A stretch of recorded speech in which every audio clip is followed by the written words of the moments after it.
I really like listening to mine Unveiled and his explanations to things, and here he's talking a bit about Petra, so let's continue and watch his video.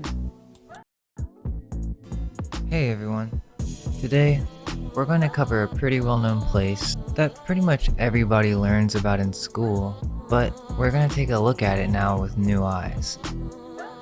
There are several out-of-place architectures around the world that have the same stale story of being carved out of stone. But could this just be a cover story for something much bigger? Perhaps some sort of technology or event that has been removed from our history. You see, if we knew that it was possible for ancient structures to become stone, we would see rock formations with a whole new perspective. We would begin to see the massive size of ancient organisms or ancient structures that seem to be far beyond what we're told the ancients were capable of. I would say that this information is obscured because it would call into question the entire story of humanity. Stories that many people and governments are very invested in. When we think that these ruins are many thousands of years old, it sort of removes us from the whole situation. It's not something we think we need to think about, but if it's the case that something happened in our recent history, let's say a few hundred years, then who's to say it can't happen again? If it's the case that much of the ancient architecture are petrified remains, then how did it become that way? What was it before? So let's begin this thought train with taking a look at Petra, one of the most famous examples of magnificently carved architecture completely out of stone. Let's start with the mainstream narrative.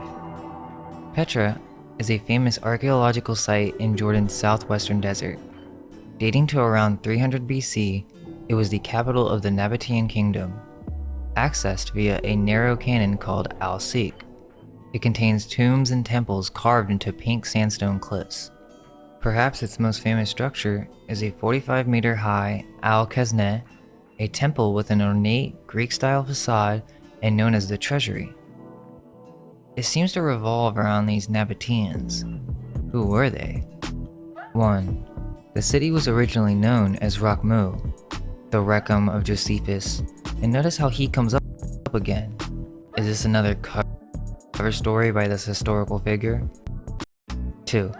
The Nabateans made Petra their capital in the 2nd century BC. 3.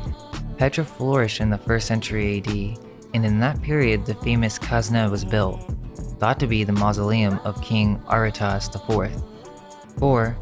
In 106, the Romans annexed Nabatea and renamed it as Arabia Petrea, with Petra as the capital. 5. An earthquake in 363 destroyed many of these structures. 6. A smaller Petra survived in the Byzantine era, in which the Christian churches were built, but the city was abandoned in the early Islamic era. 7. The ruins remained unknown to the world until they were discovered by Burckhardt in 1812. Which is really strange that we have this similar story of a lost city with Petra, just like with Pompeii. Quote, the first European to describe them was the Swiss traveler Johann Ludwig Burckhardt during his travels in 1812. At that time, the Greek Church of Jerusalem operated a diocese in Al-Karak named Petra, and it was the opinion among the clergy of Jerusalem that Karak was the ancient city of Petra. End quote.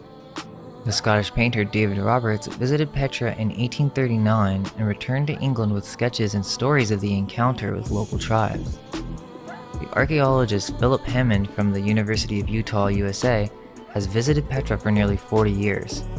He explains that the local folklore says it was created by the wand of Moses when he struck the rock to bring forth water for the Israelites. If we take a look at the map of Nicholas Sanson of 1654, we see clearly that Petra is labeled in other names such as Herat or Rahat.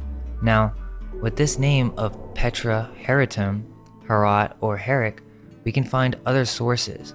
Quote, in the Dutch Historical and Geographical Dictionary of David van Hoogstraten, 1725, Arabia Petrea has its name from the city of Petra, which is now called Herrick because she was built on living stone. From Charles Mattey, Dictionary Geographic Universal 1701, Maddie says that Herat has an archdiocese which depends on the Patriarchate of Jerusalem.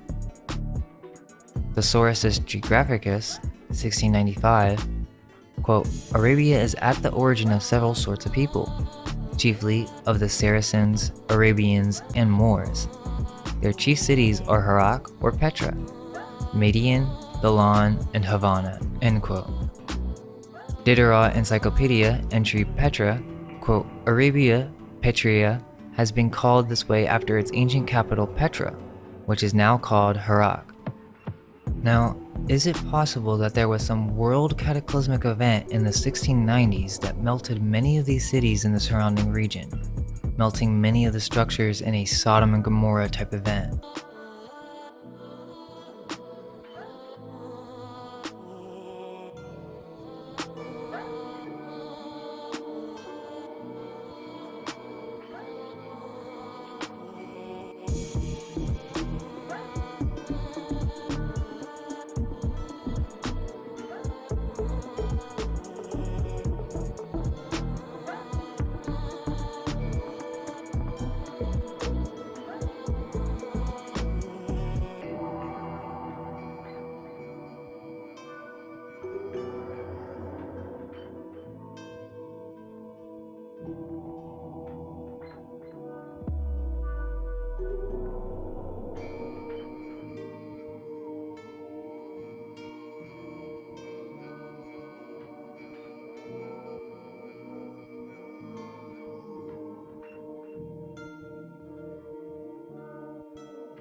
Part of the reason that many of these structures are so pristine is maybe there were cliffs or even more ancient petrified buildings upon which a later civilization founded and built upon. We must also consider that many of these structures were refined in order to create tourism traps in the modern day. It is the symbol of Jordan, and just in 2019 alone, 1.1 million tourists came to see the attraction. Just like other sites around the world, these structures have been tampered with and cleaned up. It's also interesting that the Treasury building has many common motifs seen in Freemason architecture from the 17th century. If we look at the Basilica de Santa Maria Elche in Spain, you can clearly see the similarities. Nabatean art is clearly Greco-Roman and looks to be less than 400 years old. The seemingly antique Greco-Roman style of Herat is to be compared with the style of Pompeii, equally destroyed in the 17th century, and with the very large amount of classical beginning Baroque style buildings of the years 1650 to 1700 in France or Belgium. We can imagine that this great catastrophe of 1695 has been eliminated from standard history for religious reasons. A God destroying great parts of the Christian Islamic world could not be accepted. God was maintained, real history was put aside. Now, we do see evidence of melting throughout Petra caused by some great heat, but the question remains, was it some event caused by a god or natural occurrence? Or maybe there was some type of magic or technology involved.